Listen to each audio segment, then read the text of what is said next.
What up? Sorry about the delay. Something was acting really strange with this game, and I didn't know what was happening, admittedly. Because, like, I was trying to get everything set up, and I was trying to make sure the spreadsheet was working, and everything was just going fine. Just checking some other things, too. And for some reason, the game decided to start on its own, which was very confusing. Because I was like, why is the game starting on its own? That's not supposed to happen. Like, you're supposed to make your dad and then go from there. But for some reason, it just kicked me to, like, a random part of the game. And then kept going. So I was very confused. Anyway, we're going to be dating Hugo today. And I don't have to worry about the intro, because we don't need to. Alright. Let's make hopefully a completely different dad than previous. Alright. I think we're gonna go no hair. Head, I want to have it full with some shadow. Alright. So previously, for some reason, we kept giving people the bob. But I think this time we're gonna go with the ponytail. The green-haired ponytail.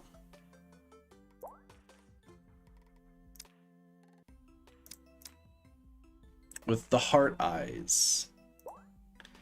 Or maybe freaking out. Nope, kawaii eyes. Perfect. Noses. Stay right there. Mouths.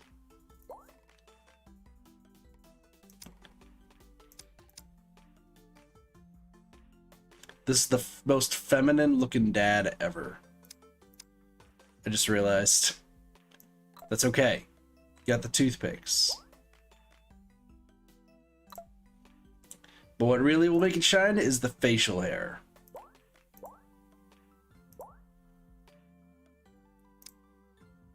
There we go. Perfect.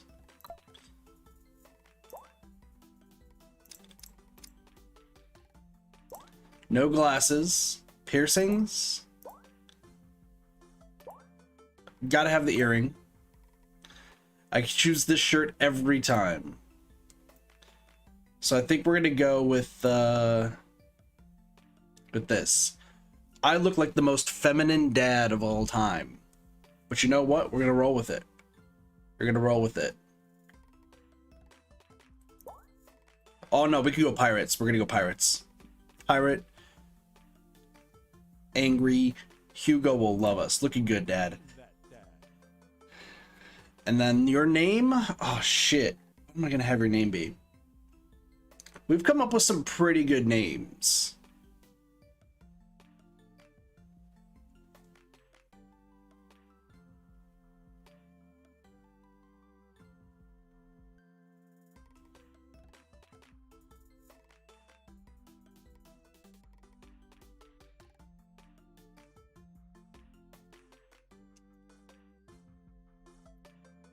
No. No.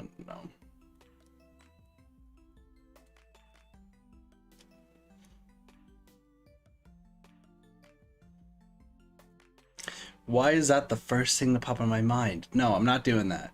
I don't want to do that. Oh god, what would be a good name for this character?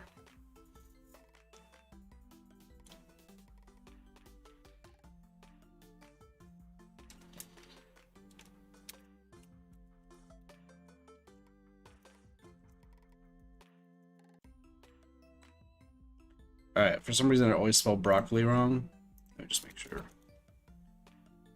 I knew it! CC 1L. Anamano broccoli. Perfect. It's supposed to be anime broccoli, but it's Anamano broccoli. Alright, cool, now we're just speed. Father and I try to steal the people pets. They were born.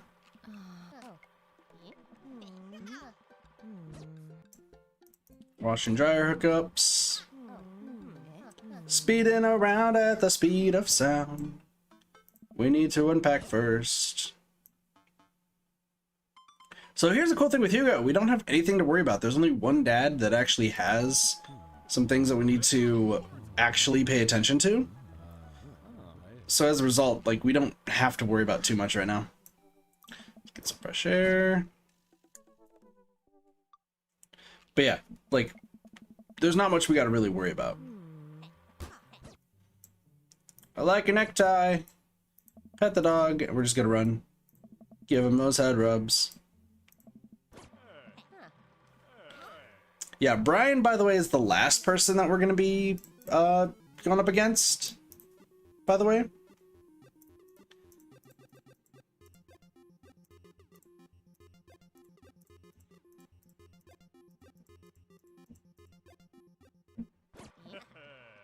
Yeah, Brian's gonna be the last person we go up against, because he has some of the hardest things I gotta do. So we just don't need to worry about that. Meanwhile, the other three, Hugo, Matt, and whatever Dracula boy's name is,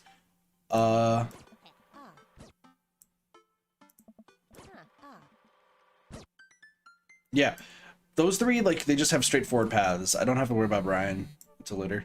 I'm going to sleep. I'm sorry, Craig. They talk to Hugo. Goth Kid. We just moved. Hearts already! And if we went to the food court, we'd be able to meet the other guy who goes to Hot Topic constantly. Dracula dude. We'll worry about him later. Check on the bacon. Defenstrate. Contagious. And now it's on fire. Alright, teach me about Dad Book. Today should be Dad Book right now, right? We've played this enough. Never mind, we're still asleep. Beef up the grilling skrills. Did we meet your kids? Hello, Dad Rock. Oh, and this is just letting you meet the other dads that you've just never met before. Damien, that's his name.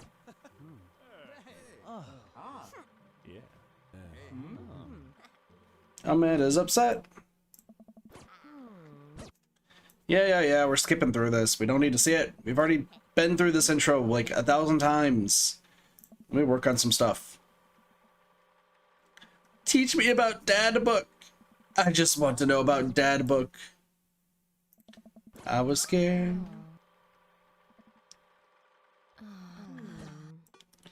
I'm sorry for freaking out on you. There we go. Here's Dad Book.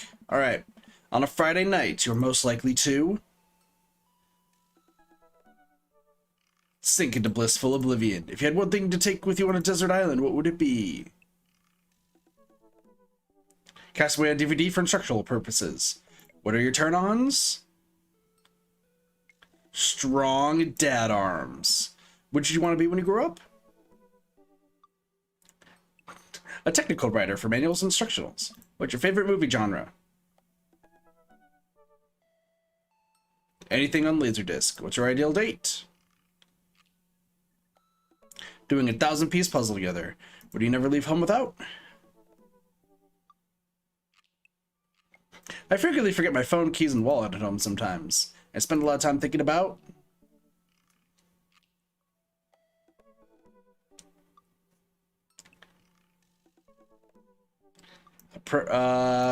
potential ends of the world. Perfect. We have the best dad profile ever. That doesn't matter. So, for reference's sake, no, we're not reading that. For reference's sake, we have dated Craig already. We have dated Joseph. We've dated Robert. And then Joseph nearly killed us as a result. So, after this, we will be halfway through this game. Which is weird, because I only planned on doing this once. And then it's like, you know what? We gotta date all of them. Because why not? So I think the path that we're going to do is going to go Hugo, Damien, Matt, Brian. I think that's probably the best. Because Hugo, Damien, and Matt don't have any achievements associated with them except for finishing the routes. Brian, on the other hand, is an entire beast. We should probably just spend a day trying to finish. Because he has one achievement that's easy to get, another achievement that is luck-based, and another one that's just... It's going to take a while. Here you go. So he's a middle school teacher, high school teacher, writer of scholarly articles on 18th century literature for STEAM publications. If you're on here to tell me that my son put a cherry bomb in your trash, I know, and I'm sorry. So Bruce some strong tree and paint miniatures, a remembrance of things past by Marcel Proust. Muscles. Wanting to be a movie star. Documents on art history. Each of us have read a different book on opposite sides of the couch in comfortable silence. My glasses. Actually, I forget them at home a lot. I worry that people who are against e-readers are more in love with the idea of books than actually reading them. Damn. Alright. Date Hugo. Hugo Vega. I navigate to Hugo's dad book page and type out a message. Hey Hugo, great seeing you at the barbecue. Want to hang out sometime? I wait for a few minutes before the computer dings. I'm so glad you messaged me. I definitely want to hang out sometime, but I have a favor to ask. Our class is going on a field trip to the aquarium today, and one of our chaperones called in sick. Is there any possible way that you could come by and replace them? Uh-oh. I completely understand if you don't want to or can't make it, but I'm going to be honest with you here. It's middle school class. I need as much help as I can get. I think about it for a moment, man. That's a lot of screaming kids that I'd be accountable for, and they're in middle school. Arguably the worst age to be. Amanda silently trudges into the kitchen and pours herself a bowl of cereal. Her eyes are a little puffy, almost as if she'd been crying. Morning, Amanda. Morning, Pops. Hey, you alright? Oh, of course. I'm fine. I just got to think about the Backstreet Boys. They had a reunion. The Backstreet Boys are back, alright. But they're different. Something's wrong with them. Like they're a dream someone once had, but could no longer remember. And no one's talking about it. They just go on like everything's normal. Are you sure that's all you're upset about? If there's, anything going on, I just want you to know that I'm here for you and I'll always be here for you. Whether you need a shoulder to cry on or a strong dad to go kick someone's butt, I'm only a phone call away. Thanks, Popsicle. I appreciate that. But I'm fine, really. I'm unconvinced, but I'll stop badgering her about it. I'm sure she'll tell me when she's ready. Hey, how was middle school for you? Bad. But nobody likes middle school. It's 3 years of bad acne, crying, and being generally terrible. Everyone sucks. No self-awareness. It's just a bunch of hormonal teenagers locked in a gross old building for 40+ hours a week, doing long division and starting fights over, I don't know, pizza day? Top 40s, Pops? Middle schoolers should be avoided at all costs. What was your middle school experience like? I don't remember. It was like the war. What was my middle school experience like?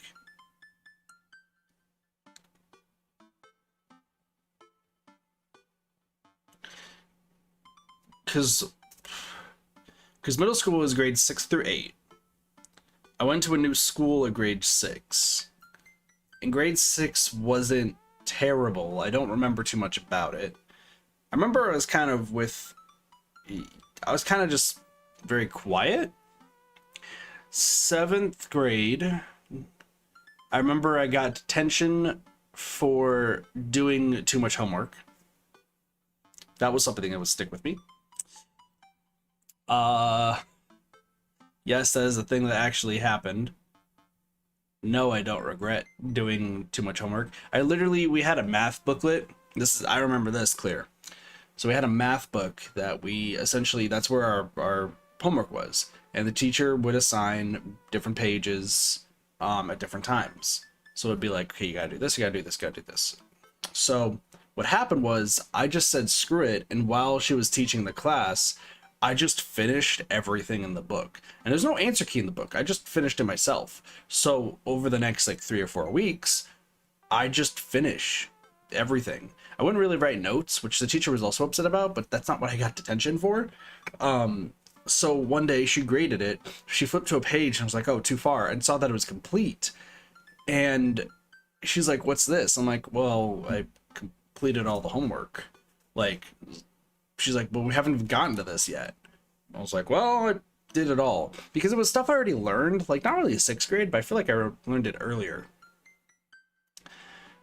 So she thought, because it was correct, funny enough, she thought that I took somebody else's book from a different class that was either farther or from a different year and just submitted that myself, which made no sense because I had a very distinct writing style, so it was very, very clear that it was mine. So she gave me detention. And then she said that once she found out that it was actually mine, like she's like, oh, maybe you should go to the advanced math course. But that skips 2 years of math. So then I ended up in a course that was with all the smart kids that I didn't know anything about, and I just failed on the first week. So I just went back to that class and I was like, I'm good. I'm just gonna stay here. I'm just no. Yeah, 7th grade wasn't that bad.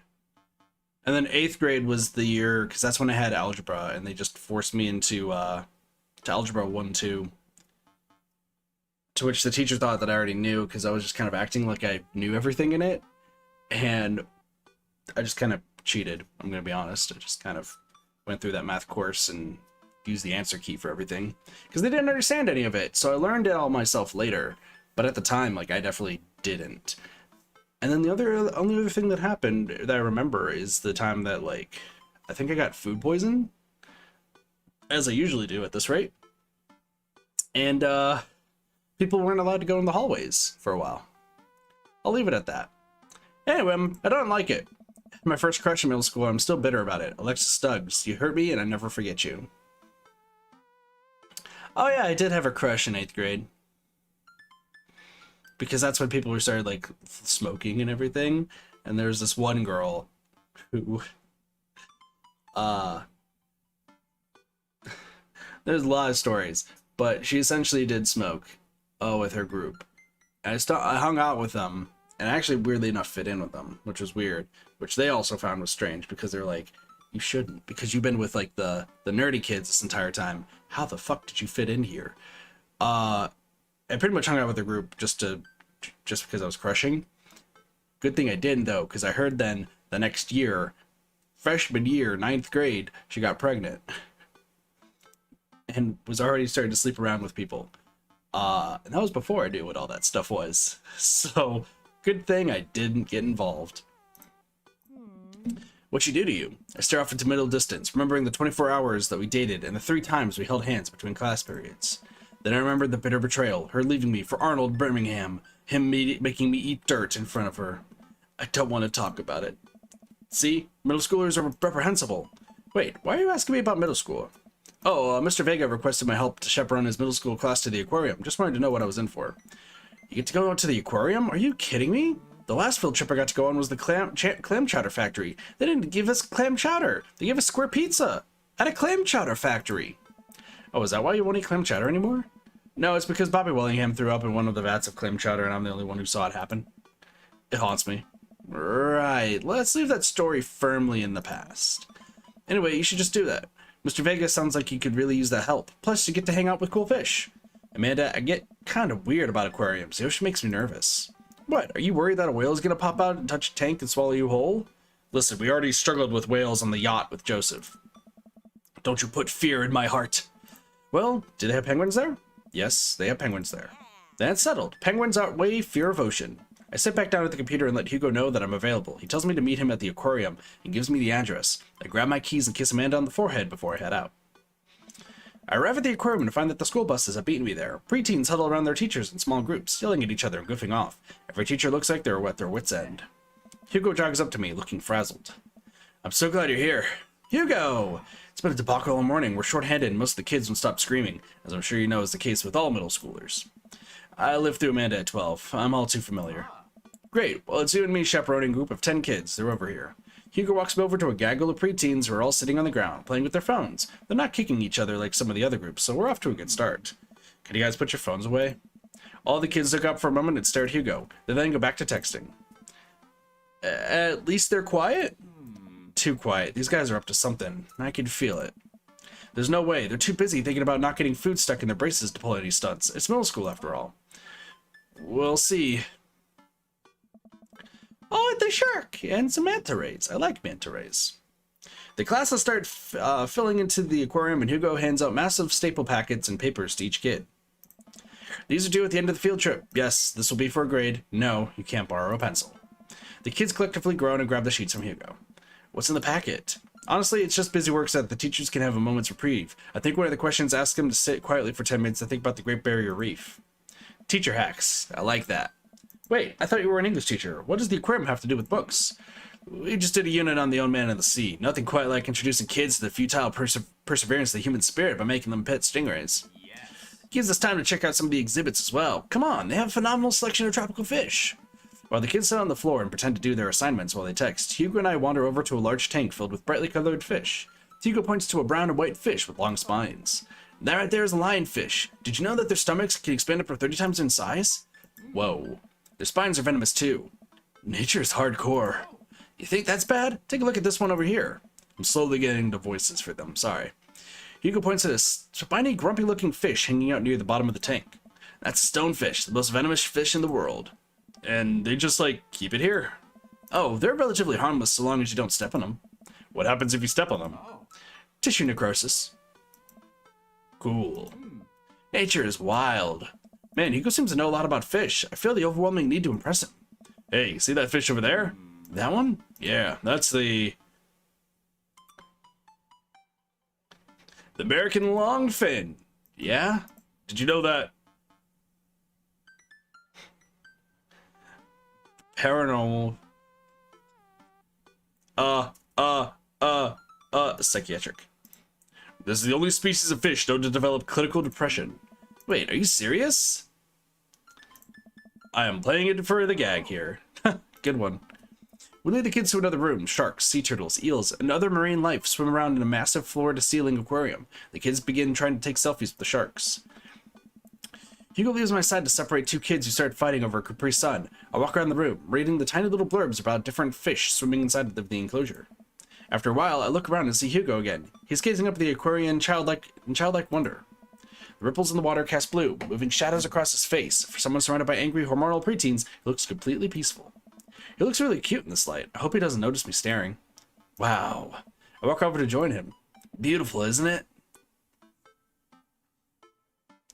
We can learn a great deal from Mother Ocean. A great many mysteries lie in the ocean. It's truly as fascinating to be able to observe it in settings such as this.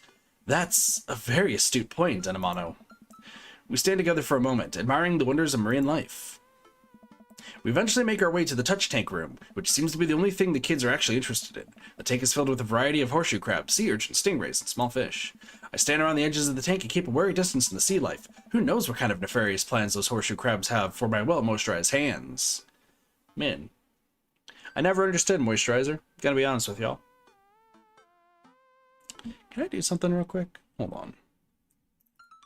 I never noticed it. Never knew if this was a thing. Aha!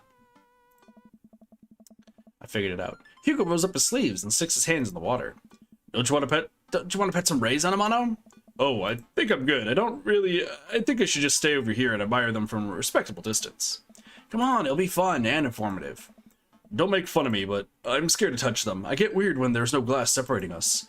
I don't know what any of those things are, but I get the feeling they will probably bite me in my delicious hands if given the chance. Nothing in this tank can hurt you. The stingrays have had their barbs removed. The horseshoe crabs only eat little clams, and the anemones are perfectly safe to touch. Against my better judgment, I approach the tank, slowly dipping my hand into the cold water. I touch a stingray as it glides past me. See? Not so bad. It feels like fun, slimy leather. Things get a lot less scary when you learn more about them, right? I dive my hand back into the touch tank with a renewed vigor for ocean life. I poke at some urchins and feel the hard carapace of horseshoe crab. My hand brushes against Hugo's as we reach for the same anemone. I pull away, blushing. Hugo smiles at me. Hey, you're supposed to be touching the fish. Sorry, I just get a little carried away sometimes. Wait, hey, that girl over there looks suspicious. Why's that? Are backpacks usually that wet? Hold on. Susan, get back here! Hugo runs after a middle schooler and catches her before she can make it to the exit. Want to tell me what's in the bag? Textbooks? Want to tell me what's really in the bag? Susan will budge. I walk over to Hugo and the girl. I think he might need a bad cop. Look, kid.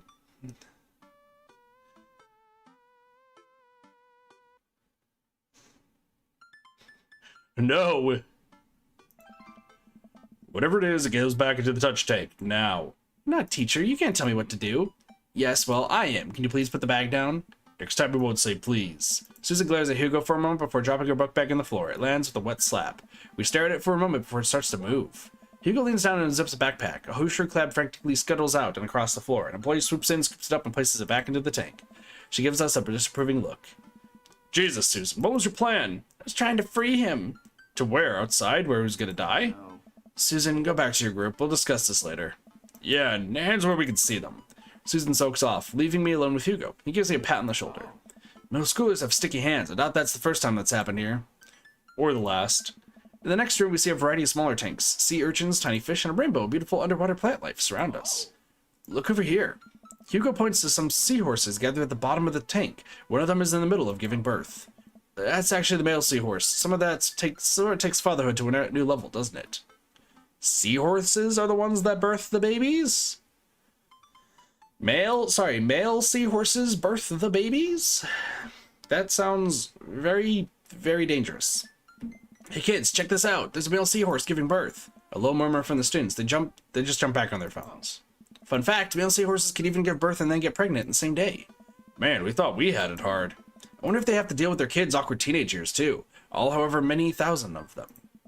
You seem to know a lot about marine life, Hugo. Yes. It's not really my specialty, but I do make a point to learn as much as possible whenever I can.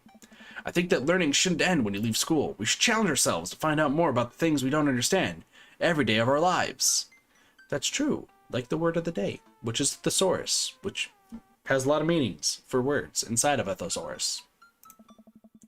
Because if you stop learning, I don't think you'll ever be able to grow or change as a person. Good point, but I still don't trust the ocean. Well, I'll get there. We finally make our way over to my favorite part of the tour, the Arctic exhibit. Do we get to see the penguins? Yes, we get to see the penguins. Hell yes. Penguinos! So many penguinos. Penguinos for days. A group of kids run around the exhibits. They won't stop tapping on the glass of the puffin enclosure, trying to get their attention. For at least a few moments, teachers, chaperones, and students alike seem to be having a great time. What was I so worried about? This isn't too bad. Hugo suddenly grabs my arm. Oh my god, there's a student in the penguin enclosure. Wait, just kidding, it's very bad. Is it one of ours? It most certainly is. Molly Henderson, Susan's friend. I look over to the penguins and see a determined-looking kid crouching behind a rock. She's hiding just out of sight of one of the employees. Over on the side of the enclosure, I see the door to the exhibit ajar. Was it unlocked this whole time?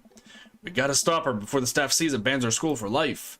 Hugo looks around. I create a distraction. Hugo runs toward the puffin exhibit and addresses the entire room. No. Everybody, everybody, everybody! I have an announcement! The whole room turns toward Hugo. Here's a few facts I bet you didn't know about penguins. Everyone just stares at Hugo, confused. Well, this is my shot. I run to the enclosure and I'm greeted by a cold blast of air. Pissed, hey! The girl whips around to look at me. Her nose is pink from the cold. You can't be in here. Neither could you. I try to walk over to the girl, but the ground is so icy that I just end up slipping. I catch myself before I hit the ground, but the girl still laughs at me. Oh, no. Contrary to popular belief, penguins are birds. Birds are traditionally known to fly, but penguins cannot. So I can understand some confusion when we're discussing the birdness of penguins. The crowd is still somehow enraptured. Kid, what are you even doing? I'm letting the penguins go. They deserve freedom. Where are they even going to go? They're gonna live in my closet. Look, I just don't even have time to argue about this. We gotta get out of here. Not until I save a penguin. Well-known fact is that penguins only live in cold climates, with some exceptions. So they don't all live in cold climates, if you're splitting hairs here. Did I mention that they don't fly? The crowd is starting to lose interest. I'm running out of time.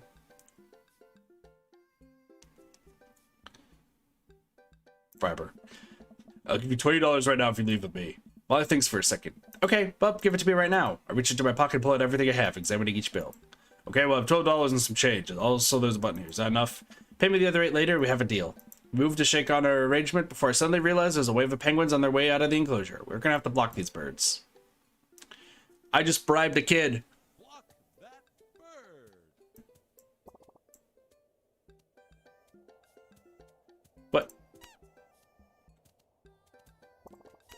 I just realized that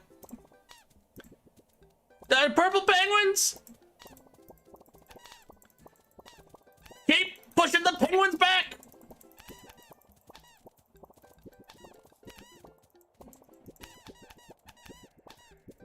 I think we let a penguin escape.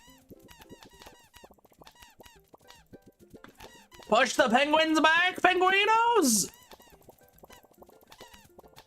Penguino army, attack! My rocket hands are too crazy. Oh shit, that's a lot of penguinos.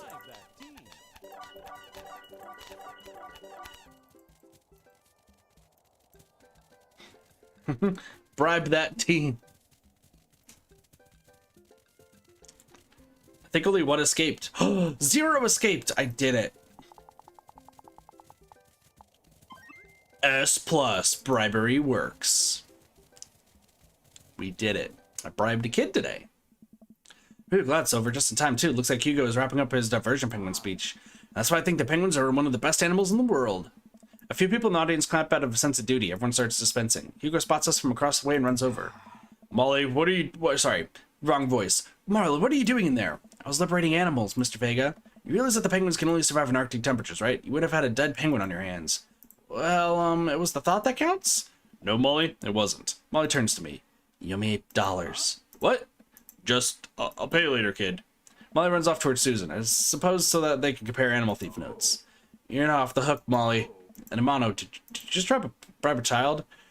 I bribed a child. It was the only way to get her out of the exhibit. I'm not proud of what I've done. I'm not proud of it either. One of my penguin facts lecture. But at least we got her out. Let's just get through the day and get out of here. With the day finally coming to a close, the whole field trip is ushered through the gift shop and we make our way out to the school buses. As we leave the aquarium and the kids load onto the buses, Hugo pulls me aside. Hey, Anamano, thanks so much for helping me out today. You're a lifesaver. It was no problem. It was actually kind of fun. Let me take you out next time to make it up to you. You like cheese boards? I love cheese boards. Great, well, I gotta go make sure the kids don't steal anything else. See you around. Bye, Hugo. I walk inside to find the house empty. I wonder where the panda's at. Before I know it, Amanda pops in through the front door. What you up to tonight? Just doing some homework. How was the aquarium? It was an adventure. Some kid tried to steal a penguin. We've all been there. I had to run in and grab her before any of the employees saw. You got to go into a penguin enclosure? Did you steal a penguin for us? Amanda, no penguins were stolen thanks to the valiant efforts of myself and Mr. Vega. It was nice getting to spend some time with Hugo, though. I'm surprised he helped complete a covert op. He's usually kind of a what? Kind of a stick in the mud. He's actually pretty cool. I had a good time with him. Alright, too much adventure for me today. I'm gonna go rest my eyes. Me and take a nap? There's a difference. You'll learn when you become a father.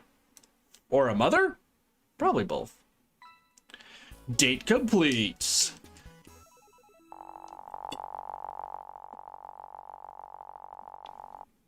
No seahorses. Also, we got halfway Hemingway. And coupons and Amanda stuff. I've already seen this. Here's a butterfly. And now you're sad. Listen, all we're interested in is Hugo. Nothing else. Hold on, who's messaging us? Craig, you're not Hugo. Craig, you're not Hugo. No Hugo allowed. Or only Hugo allowed, rather. I should take Hugo up on his offer to hang out. I had a lot of fun with him at the aquarium. I tap out a message to him on Dadbook. Hey, still want a cheese board? Hugo responds within a few minutes. Colin is still being a humongous shithead. He won't stop sending the same picture of Jackie Chan in a mesh shirt to the printer, and it's a nice picture, but it's wasting all my paper. Sorry, I meant that for another teacher. But seriously, he's insufferable. There's pictures of Jackie Chan everywhere. I tap back. Save a couple for me. My Jackie Chan scrapbook is a little light on the content, and I think this would really round it out. Let me get back to you after the class ends. I stand up from the computer and stretch. Well, guess there's only one thing to do now. Dad nap. I hop on the couch and turn on some Antiques Road Warrior for the background noise. I got on this ornate cabinet for a yard sale for $5 in 1982. To be told that I once belonged to a Confederate general is a huge surprise. This will feed my tribe for weeks. I really like the way the appraiser's voice echoes through the mouthpiece of this leather armor bondage gear. Maybe this is that ASMR thing Amanda keeps telling me about. I drift off to sleep. Hey, sorry about that. Colin's in the principal's office now. He says he knows Jackie Chan personally and that Jackie won't be happy to hear about this. I'm jolted awake by a Dadbook message from Hugo. I get off work in a little while, and I'm continuing to be very serious about the cheese boards. I fumble out a reply. Yeah, so am I. Hugo and I work out the details, and I'm all set to meet him in a few hours. Amanda walks in the door just as I'm about to leave. What's up, Buttercup? Just getting home from school. Where are you going? Oh, I have a meeting with the board. The board? A cheese board is what I meant. I'm getting cheese with your teacher. Will you be able to fend for yourself until dinner time? Yeah, I'll live, but only if you can talk to him into going easy on me for the final. Sorry, buddy. That's balls in your court. What's in my court, you ask? Just a variety of delicious cheeses, meats, and their accompanying crackers. Maybe some olives, a little bit of fig jam. I can go for all of that except for the olives and the jam.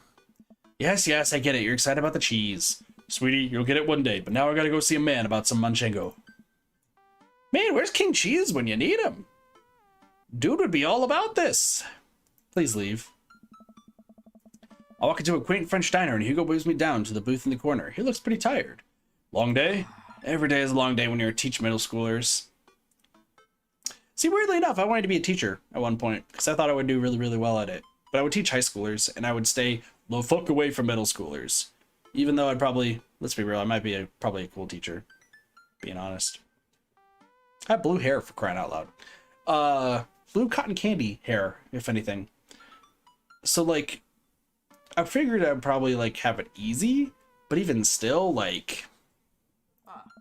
Anyway, Colin started to get a gambling ring. The pictures of Jackie Chan were just a cover. He's bartering in those little rubber band bracelets that are also shapes. Is that the one that the parents think means sex stuff? Those ones, yeah, but the reports are just the sensationalist news media capitalizing on the fears of suburban parents, as usual. At least I hope. Yikes. Right now, I'm very ready for some fine wine and some delicious cheese. A waitress stops by and takes her order for the biggest cheese plate you have. For the love of God, just please put the cheese in my mouth, and recommends us some wine. Do you two want a scorecard for your trivia? There's trivia? Yes, we're starting in a few minutes. Pretty much everyone here is playing. We'd love to play, right, Nanamano? Yeah, sure.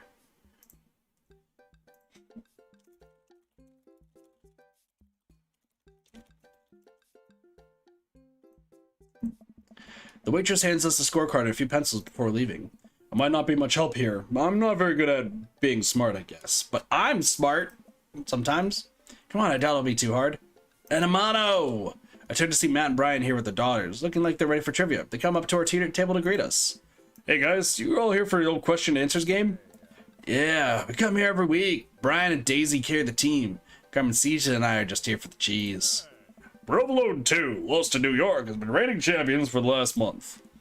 Man, Brian's great at trivia too. That raises the stakes. Great name though. Solid team. So many voices. He's got a deep voice and I do too, even though I'm kawaii as fuck. Solid team name. That's Carmen Ceja's claim to fame. Here's me how good I am with puns. Like father, like daughter. You guys gonna try to give us a run for our money? We'll see what we can do.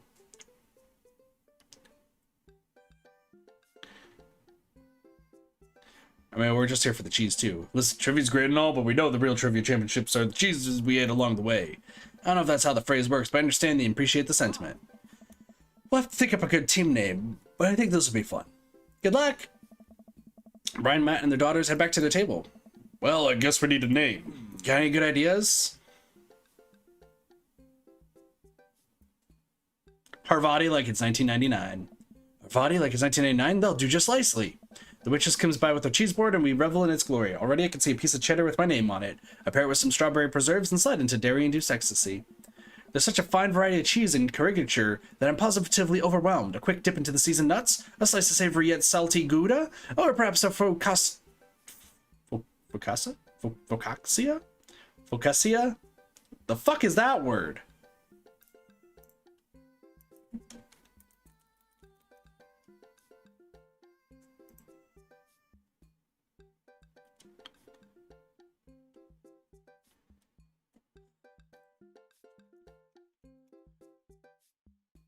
Focaccia. Focaccia. Focaccia. Focaccia. Holy crap, that actually looks good. Hold on.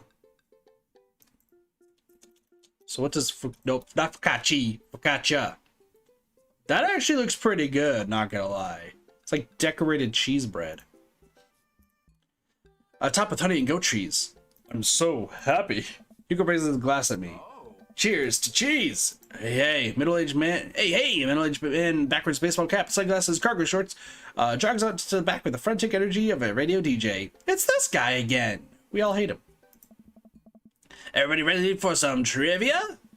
The restaurant cheers. Oh man, looks like everyone's really into this. That's what I like to hear. For those of you who don't know, I'm Quizmaster Quinn. My actual name's Richard. I just like alliteration. More cheers. I see some of you brought your children here tonight. That's cool. My children won't speak to me. Haha, I'm just joking around. Classic Quizmaster quiz humor. It's actually my wife that won't speak to me. She doesn't want kids. Let's get into some questions. Yeah, this guy's depresso espresso over here. The first category is literature. Excellent. You know who loved literature? My dead father. I looked up to him so much.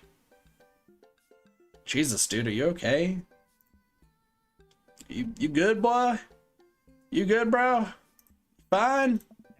More jokes. Classic Quizmaster quips. I'm just trying to keep it light here, folks. Just like I thought my life was light in my life. Hugo, you got this literature stuff, right? Does Franz Kafka have an irrational fear of one day waking up as a large, grotesque insect-like creature? Yes. This is the continent that encompasses the realms of Gondor, Rohan, Mordor, and Lothlorien. Other notable sites include Isengard, the Mirkwood, and Rivendell. What is the elvish name for this continent? Well, it's not Hoth. This is Lord of the Rings. And oddly enough, I never read Lord of the Rings growing up. I would think that was in my English classes, but none of them actually covered it. I've never seen the movies. This is great. I know it's not Hoth, because Hoth is Star Wars. Don't think it's Lemuria. Lemuria is somewhere else. Arianel? Alright. So Hoth is Star Wars. I want to know where Lemuria is, because that sounds kind of funny. Lemuria.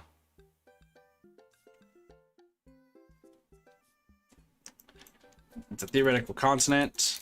I think it is Endor, though.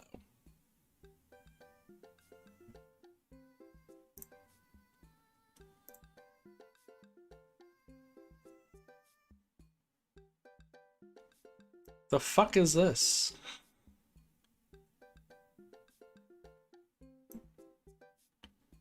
A Baron. I don't... Okay, it's Endor. I'm pretty sure it's Endor. Who was the writer that created Tarzan and John Carter and Mars?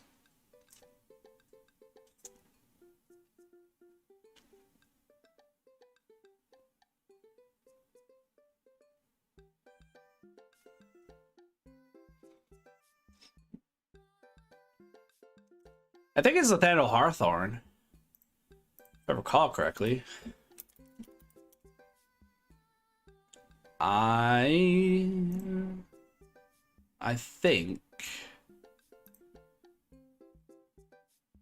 think it's Nathaniel Hawthorne, right? Nope, it's Edgar Rice Burroughs. I think. Yeah, it's Burroughs. What did Nathaniel Hawthorne write? What did you write?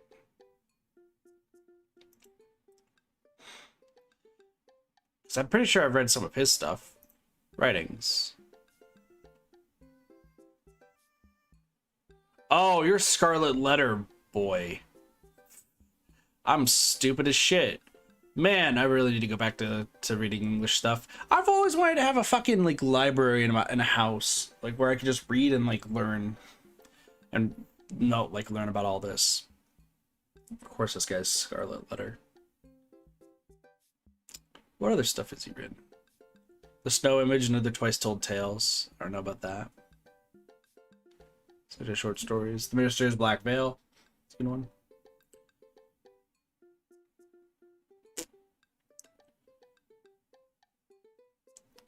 Okay. William A. Alcott. I knew it wasn't you. I knew for a fact it's not Alcott.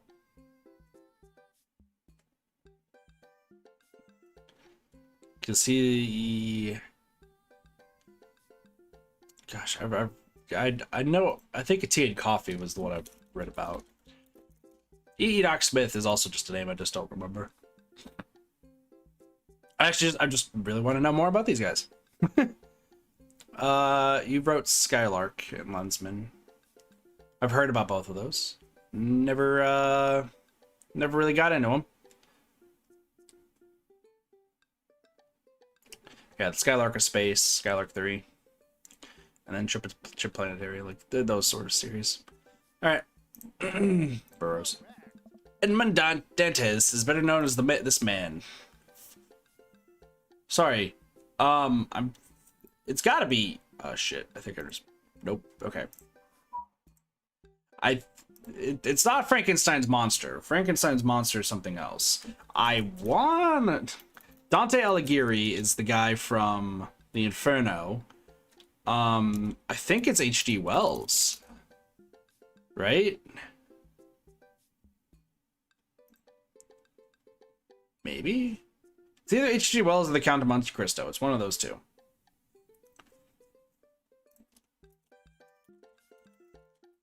It's not H.G. Wells. I'm stupid. Yep. It's kind of fucking Monte Cristo. I was close. I was close. I know it's not Frankenstein's monster, and Dante Alighieri is from the Inferno. One of my favorite books of all time.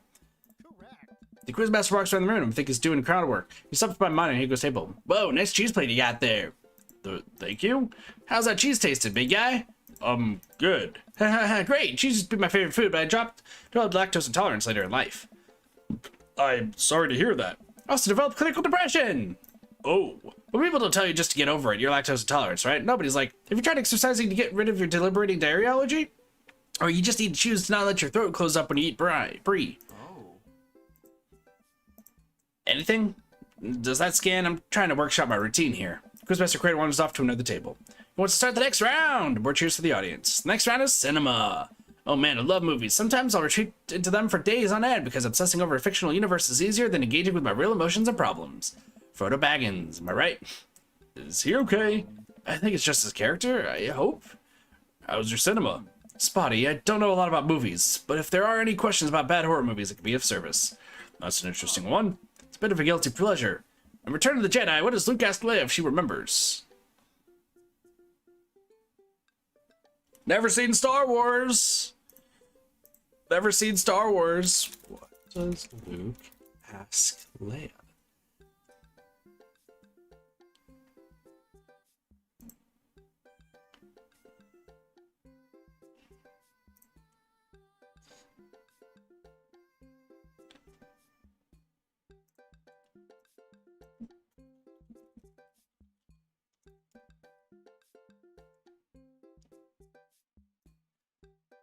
It's their mother. I totally did look it up.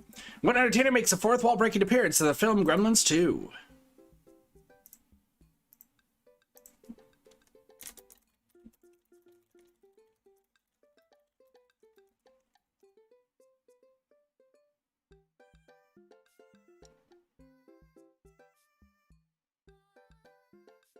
None of these two? None of these four?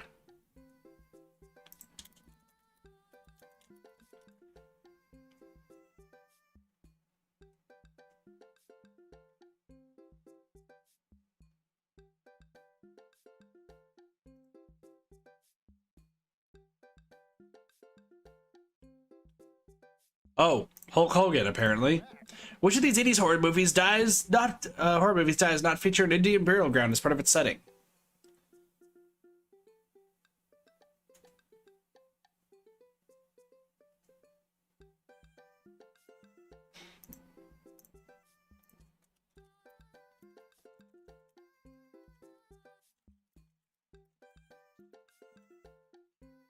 I think it's gotta be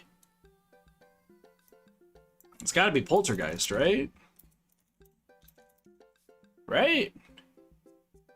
Haha, it is Poltergeist! I was somehow right. Seems like we're doing pretty well, but we're neck and neck with Brian and Matt's team. Those guys are pros. I look over to the table and give them a friendly but competitive nod. I look eyes at Brian, but he gets a much sterner nod. And the next category is wrestling. Okay, we're totally boned. Hugo grabs my arm. Wait, I got this. Huh? Man, you know who I would want to wrestle with? Literally anyone. I crave human interaction. Please put me in a chokehold. Please, it has been so long since I've been held. I can only process my emotions by making jokes out of them. Let's hit the quiz. Remember that this is the lightning round. The first people to answer get the points. Look over to Hugo. He's focused. He's in it to win it. Question 1. This was the original name of Stone Cold Steve Austin, his debut for the WWE. Hugo's hand shoots up. Yes, the enthusiastic one over there. Steve Austin debuted as the ringmaster. That's correct. Points to the Harvard like it's 1989. Next question. The city was the location of the first ever WrestleMania. Hugo's hand shoots up again. Yes, one who looks like he has known the answer for his entire life. The first WrestleMania was held in New York, at Madison Square Garden, 1985. Another correct answer for Harvati like it's 1999. Hugo's destroying these questions. He's so passionate about this. I've never seen a match like this before. It's honestly kind of hot. Ooh, a tough one. This title match went down in history as the shortest match at WrestleMania to date. Hugo jumps up more excited than I've ever seen him. Chavo versus Kane! Ooh, sorry about but that is incorrect. The answer is actually Daniel Bryan versus Sheamus at WrestleMania 28. No, that's absolutely wrong. The first record is Chavo Guerrero versus Kane. WrestleMania 24, March 30th, 2008. Kane took down Chavo with one choke slam and pinned him for the 3 count. I will not stand for this travesty. Hey man, I'm just reading from the card here. I don't actually write these. Well, you're still wrong. What are you, my ex-wife? The crowd erupts in laughter. Hugo blushes. He retreats back to his chair. Fine. Wow, Hugo seemed really fired up about that. Where did he get this encyclopedic knowledge of wrestling? What culture was wrestling? How do you know so much about wrestling? Oh, I just picked stuff up. That sounds suspect, but it seems like he doesn't want to talk about it. I turned my attention back to the Quizmaster. Alright. Looks like we're down to the final category. It's a close one between Provolone 2, Lost in New York, Brian and Matt, high five, and Harvati like it's 1999. Hugo and I high five. We look over at Brian and Matt. Carmine, Sita, and Daisy are playfully giving us thumbs down and sticking their tongues out. They eat a big chunk of cheddar without breaking eye contact to show them just how serious I am. The final category is cool animals. Animals, huh? I never could take care of another living thing. Hell, I can barely take care of myself. I'm falling apart. Anyway, here's the questions. The Canary Islands are named after what kind of animal? Birds. What is the last... Did you just say wrong? What are the Canary Islands named after? Dogs? Really? The canary's a fucking bird. What was the last animal that appears in the dictionary? This one? What mammal is the thickest contraception of... Nah, fuck it. What mammal is the thickest concentration of fur in nature?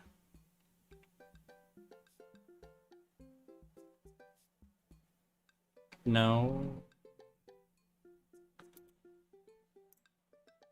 Well, since you already got one wrong, platypus. Alright, just gonna come over and collect your scorecards. We'll see who came out on top. Remember, the winning team gets $25 gift card to Phil's Auto Care. And if you need a car part, Phil's will fill all your needs. Everyone's oohs and ahs. God, I want that gift card. The Quizmaster goes in the back and tally up the score. Pick up at least what's left of our cheese plate. There's a bit of brie here that tastes absolutely divine on a cracker with a little bit of honey and dried apricot. So what are your plans after our big win? I'll probably retire, take Amanda somewhere tropical, drink something out of a coconut. Always wanted to do that. What about you? Probably take my winnings to Colin's gambling ring, bet it all on black, walk out of there with more rubber bands in the shape of animals I don't know what to do with. Bold, but I like your style. You want the last piece of Harvati? Nah, that's all you. You definitely earned it.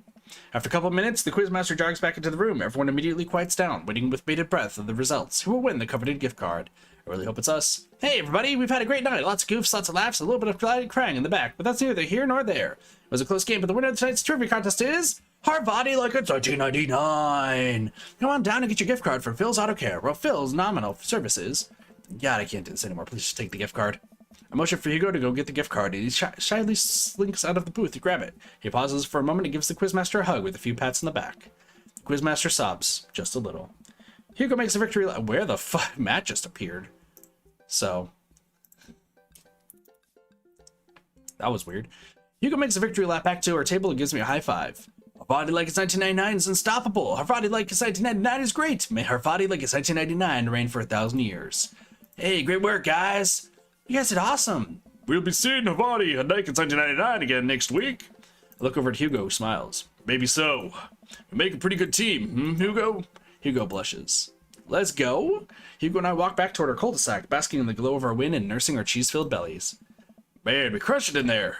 Finally, enduring the screams of young children for years on end has paid off. I'll take my half of this gift card and use it to purchase many, many air fresheners for my car, which Ernest refuses to stop vaping in. I think I'll use my half to buy at least 2 tire pressure gauges to place in different parts of my garage. You never know when you're going to need one. I prefer to have them within arm's reach. A fine plan. Shame about the one wrestling question, though. I'm not kidding. I plan to write a strongly worded letter to whoever employed that man. Come on, there's got to be a story there. What do you mean? You didn't even stop to think. You pulled that wrestling knowledge out like you were there at the ring yourself. Oh, it's just stuff I know.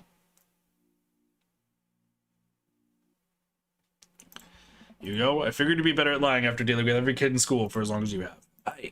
Oh, that's embarrassing. Alright, but hey, good trivia night. Let's get the band back together soon. Certainly. Hugo and I say our goodbyes and I'll make our way back home. It only takes me a minute to walk back home. Amanda's sitting on the couch, reading a book about female photographers. Oh, I thought you didn't like reading. I don't. This book is all pictures. And even then, my patience is being tried. Did you get to eat all the cheeses your little heart desired?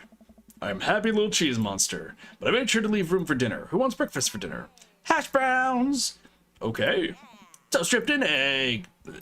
All right, blueberry pancakes. Chocolate chip, come on now.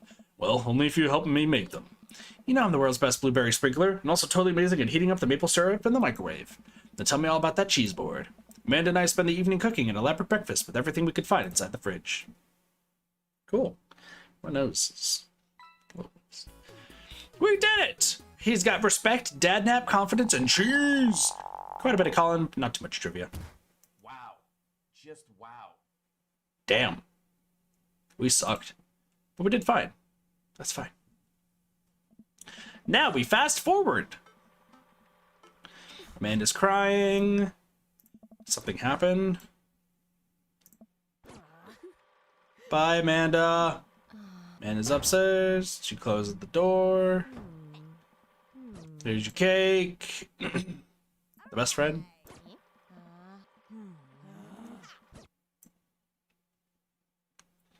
Gossipy one. What did MR say? I cannot believe it.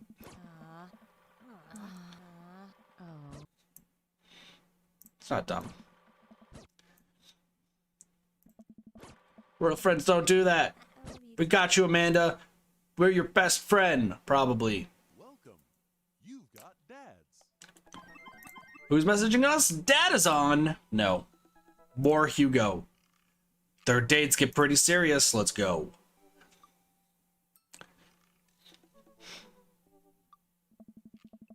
Ever since the first night at Charcutie's Pies, Hugo and I have made a point out of weekly visits to Trivia Night. Harvard, like it's 1989, has come in first place ever since, despite Provolone 2 Lost in New York's continual efforts to dethrone us. I've been able to do a complete overhaul of my interior of my car thanks to all the Phil's Auto Care gift cards we've received. Air fresheners, car changers, chargers, you name it. Amanda's riding in the lap of luxury. Aside from the trivia nights, I don't actually get to see Hugo a lot. The end of the school year is coming up and he seems to be having a lot of trouble dealing with the stress of teaching. I should do something nice for him. Maybe help him take his mind off screaming teenagers. Books. He likes books, but would have no idea where to even start with that. He probably reads more books in a month than I've read in the past year.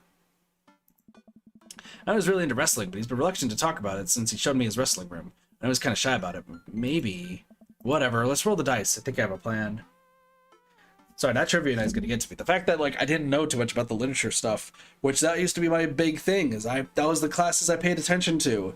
And now since I haven't been in class for so long and I haven't really had a chance to do much reading, I've fallen behind. I need to read more classic lit.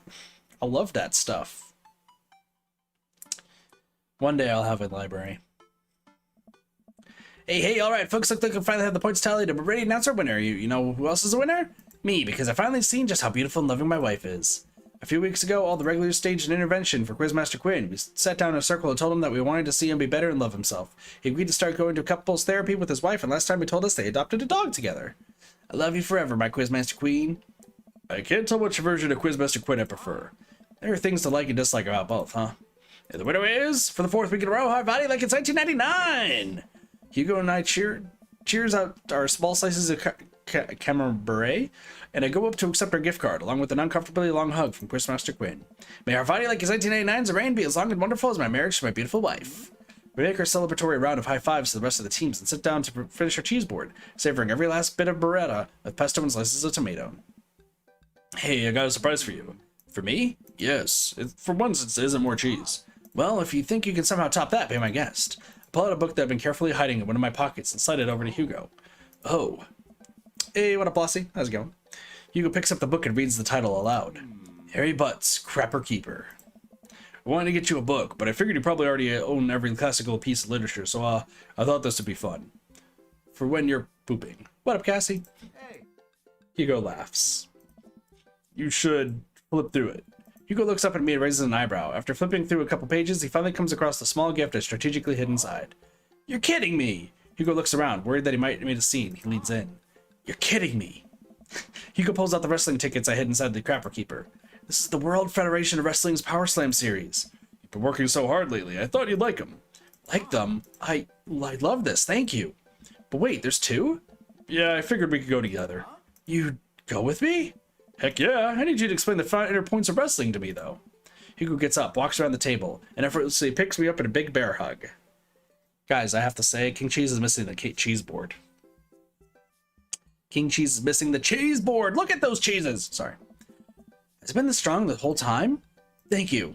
I let out a little squeak to sort of say, you're welcome. It's the night of the Power Slam. He has a shirt. Brad, is this the 80s? Is this the 80s? Are we like tucking in our shirts and such? I hate tucking in my shirt. I hate it so much. I hate tucking in my shirt. Here's the thing I always hated about everything.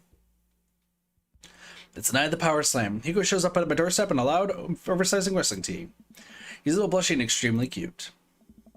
We drive about an hour to another city for the big event. Hugo spends the entire ride teaching me the basics of wrestling and the terminology I need to know. So, it's fake, right? Well, yes and no. While wrestling in the act of hurting another wrestler is fake, the work requires remarkable athleticism and oftentimes results in actual injury. Those people are actually getting hurt, sure, but not in the way we led to believe. Historically, wrestlings as we know it today were created by carnival workers to fix gambling, and the people who actually believed it to be real and would bet on these matches were called marks. That we know that it's technically fake, but still choose to suspend our disbelief makes us smart marks. So I should be watching this for the acrobatics. And the tension, and the drama, and even the storylines. I think that anything or anyone can tell a good story. You just have to look for the story. Even something like what we're about to experience will tell a phenomenal, sometimes understated story despite a ridiculous premise. Wow. What? I just really wouldn't have pegged you for a huge wrestling fan. Nobody does, I get it. I'm the buttoned-down teacher type. I like poetry and art history. I write dissertations on heavy tomes of Russian authors for fun. But I like wrestling. It's a big part of who I am, because it's considered kind of lowbrow, I feel like I can't share it with anyone because they'll just make fun of me. Till now, Hugo smiles to himself. Till now. Let's go. Wrestling! Sunday, Sunday, Sunday! Well, it's Saturday, but still. Hugo and I enter the stadium and are directed to the upper level. After grabbing some snacks, we make our way up the set of stairs. The further up we go, the more my heart sinks. I had thought we had gotten good seats, but by this point, the ring looks like a postage stamp. We finally settle into our spots and wait for the match to start. Oh, I'm sorry, I thought I got tickets on the lower level. I look over to Hugo, who apparently didn't even hear me. He's vibrating with excitement. This is so cool. I guess he doesn't mind. I have to admit, I've been too embarrassed to come to one of these since I was a kid. What's there to be embarrassed about? Everyone here loves wrestling. Plus, who are we even going to see that we know? We're like an hour out of Maple Bay. I guess you're right. So what do we have to look forward to tonight? Oh man, the lineup is stacked. All the matches are going to be great, but the one I'm really looking forward to is the Eastern Dragons match. The Eastern Dragon? Yeah, he used to wrestle as Pablo Escobar, but I guess he eventually had to change it. Wrestler names are weird. He's actually an Iranian guy from Utah. Oh, so that's what your shirt's from. Yep, I've been following the guy since his debut in an indie wrestling league, and it's been amazing to see him rise through the ranks and into the professionals. Who's he up against? The corporate shill. Technique-wise, I don't think he's that good of a wrestler, and I don't even think the fans like him. Certainly an interesting character, though. The stadium lights dim and the crowd starts screaming. Butt rock blasts through the sound system and some pyrotechnics set off around the ring. Ladies and gentlemen of the sold-out crowd in Beale Creek, Massachusetts, who's ready to power slam? Hugo and I scream. We watch two wrestlers, the Southern Dandy and Johnny Snowman, walk out to even more butt rock. The Southern Dandy mixes and drinks some mint julep in the ring before the match. The crowd eats it up. The Southern Dandy's from Maine. Is Johnny Snowman not from the North Pole? He's from Georgia, actually. After a long match, Johnny Snowman, who's dressed up like a muscular elf, does what Hugo calls a German suplex on the Southern Dandy. I don't know what's happening, but this is amazing. Did you see what that guy did to the other guy's face? Is he okay? Are they gonna be okay? Wrestling is a sport of communication. All these guys train together to know not only how to perform moves, but how to respond to them. It allows them to look like they're being hurt, but only being kind of hurt. The crowd cheers as Johnny Snowman pins the Southern Dandy and is announced as the winner.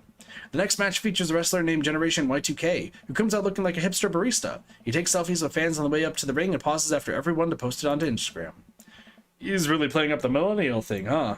He's sort of the boogeyman to old-time wrestling fans. His opponent, the old timer, walks out. Oh. The crowd seems to be divided on who they're rooting for. The old timer pulls some pretty sweet moves after he takes out a walking cane from under the stage and beats Generation Y2K over the head with it. Up against the ropes, Generation Y2K blinds the old timer with a flash on his camera phone and is able to pin him to win the match. He takes a celebratory selfie with his unconscious opponent. During a break, Hugo and I leave to get refills from the concession stand. We wind our way through clusters of wrestling fans to get to the line. So, what do you think so far? I'm glad I'm here with you. The wrestling is cool, but I'm really like seeing you so enthusiastic. It's... Don't say hot. Don't say hot. Cool. You know, I'm kind of surprised. I was sort of expecting the crowd to just be a bunch of aggressive, sweaty older guys. But so diverse. I'm even seeing a bunch of families with their kids. Everyone looks super happy to be here. Oh yeah, that's how I got into wrestling. When I was a kid, my dad used to take me and my brothers to matches all the time. There's one gaggle of kids loitering in the corner that are exceptionally loud, even over the din of the stadium. Looking closer, I can't help but feel like these kids seem familiar. Oh god, I know these kids. They're Hugo's students. So don't turn around when I tell you this, but some of your students are here. Hugo immediately tenses up.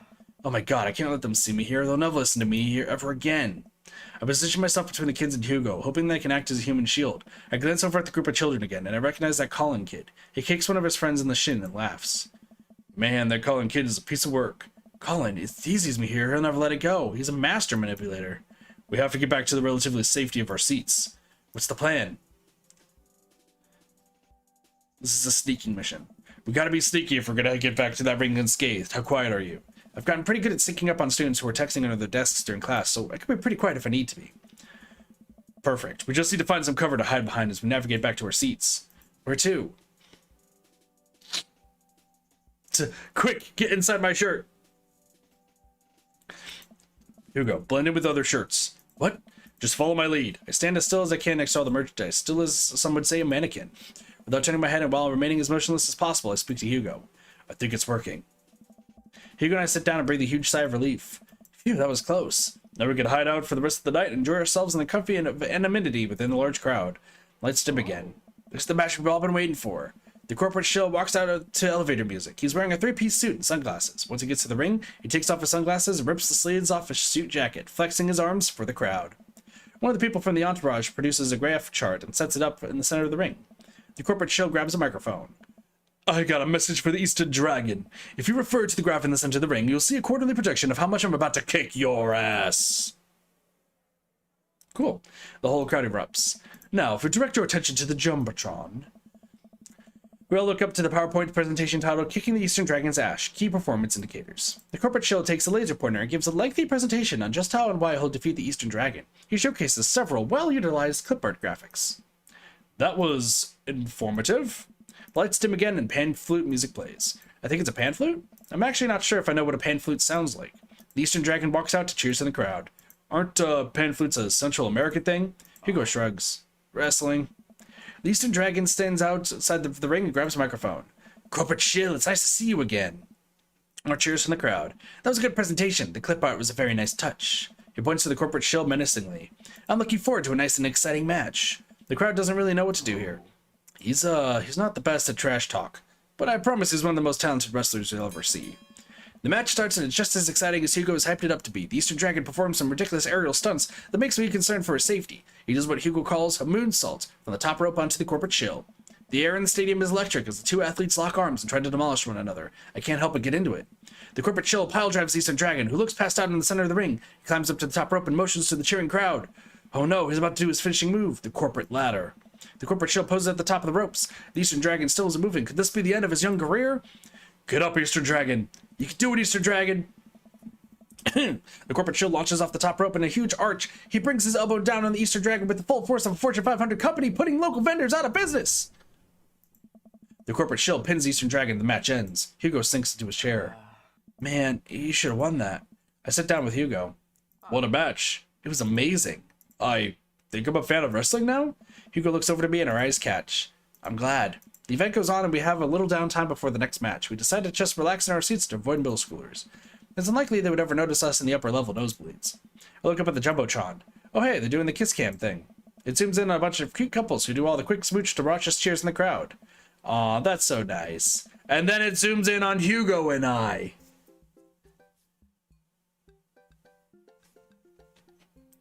Well,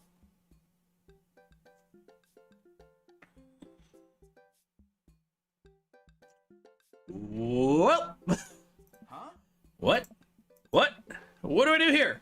I look over to Hugo and see the same mortified expression on his face. The entire crowd is chanting and neither of us know what to do.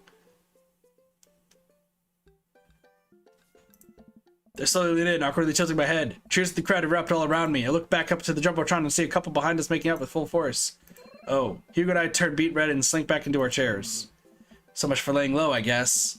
The rest of the match thankfully goes off without incident. Hugo and I eventually laugh off the kiss cam and get back into wrestling. And the show ends. He convinces me to hang back and let the rest of the crowd exit so that way we wouldn't risk running into Colin and his awful group of friends.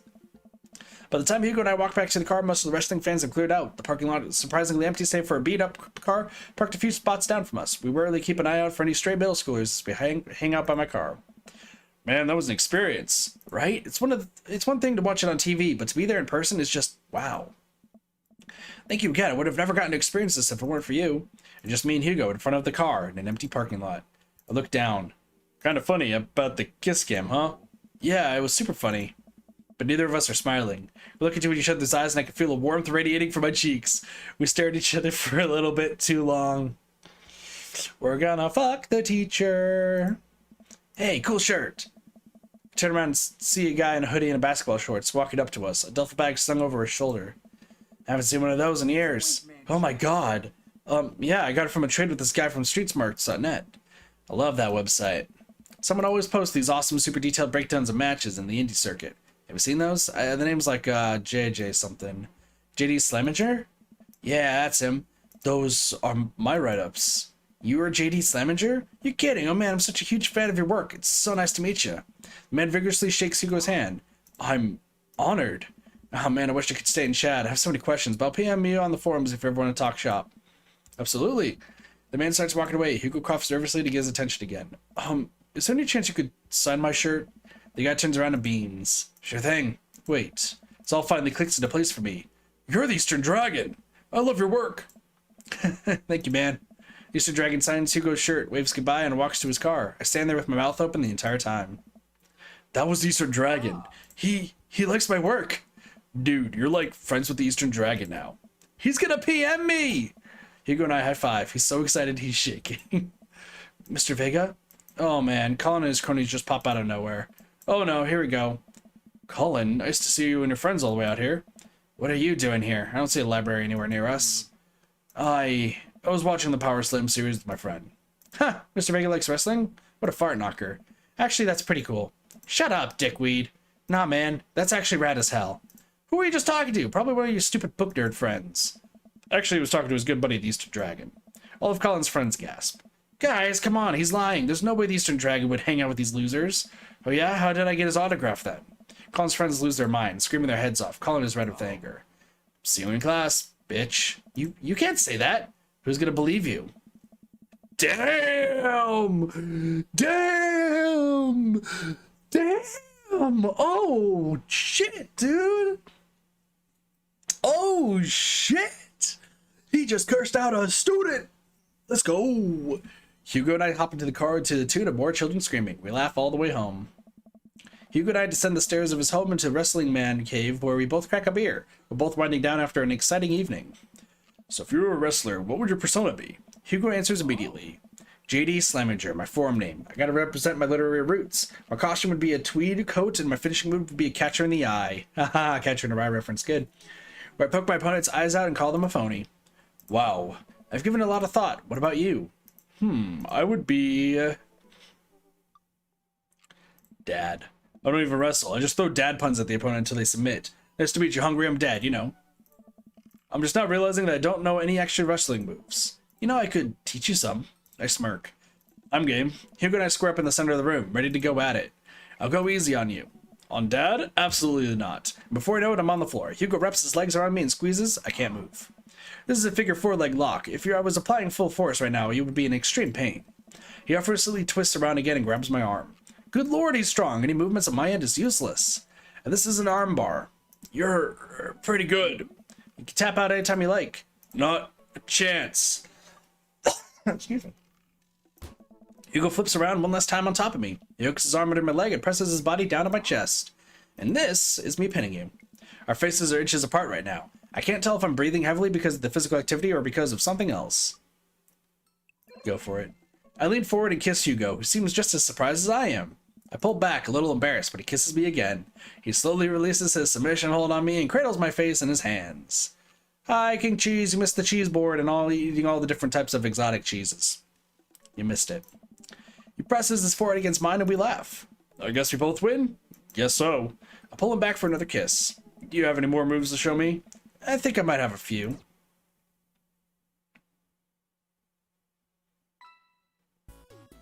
We dated the dad!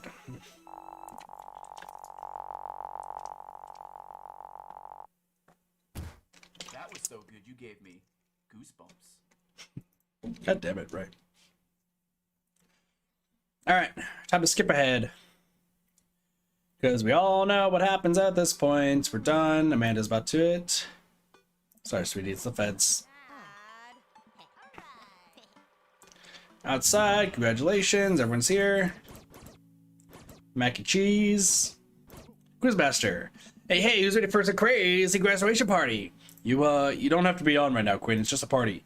What do you mean? It's the, you know what? You keep that energy. Hold it close. You deserve it. Just like me and my loving wife deserve happiness, right? You know it. And Amano! Brian, you made it. Ha, I don't pass up a good Mac. What do you think of the party? It's not bad. Just not bad? Yeah, it's not bad. Don't let him bait you. Don't let him bait you. Thank you for the loving compliment. Daisy drops up. Hi, Amanda's dad. Hey, Brian's daughter. See how that feels? This is a really great party. Thank you so much for inviting us. We've done this. Hey, bro. We did great. Bro. Briar and Hazel. Bro. We've already seen this. Bro. Yeah, we've seen you. Robert.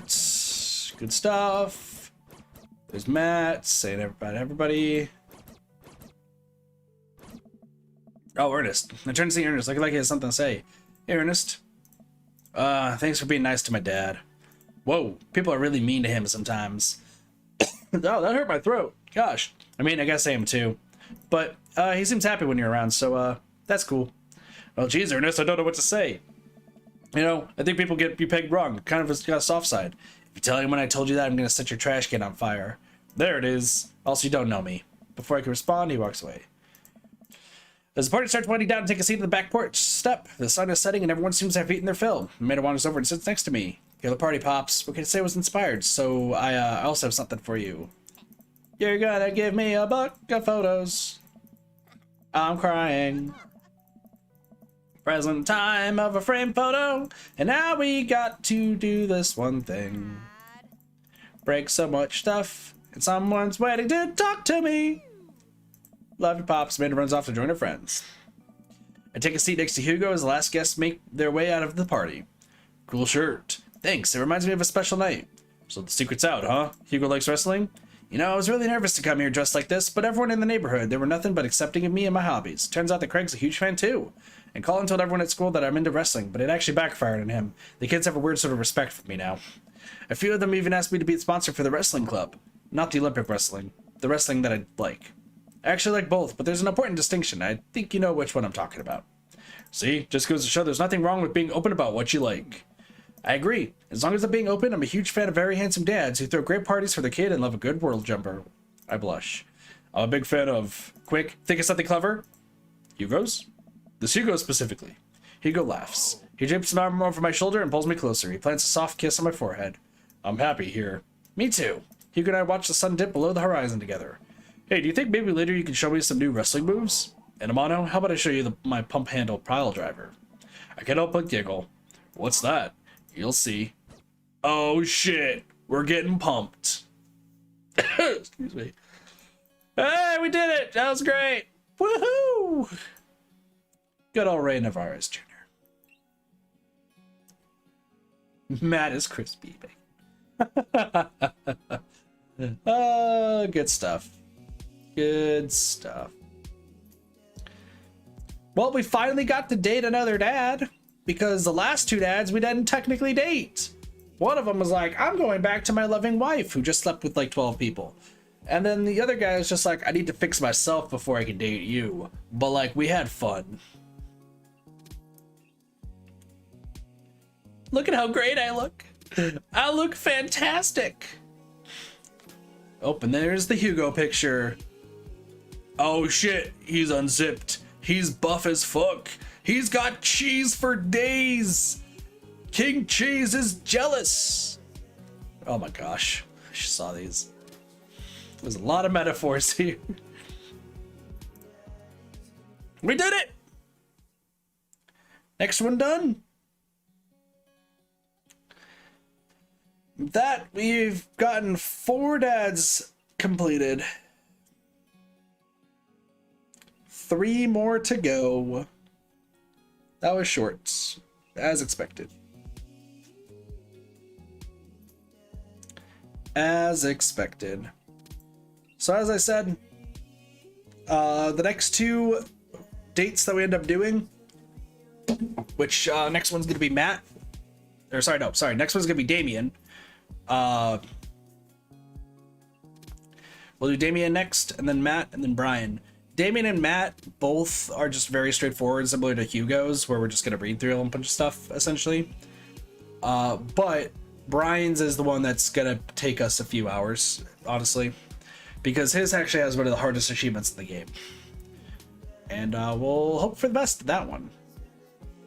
But actually, so that's it for Dream Daddy for today. So we can already move on to our next game. So let's update this.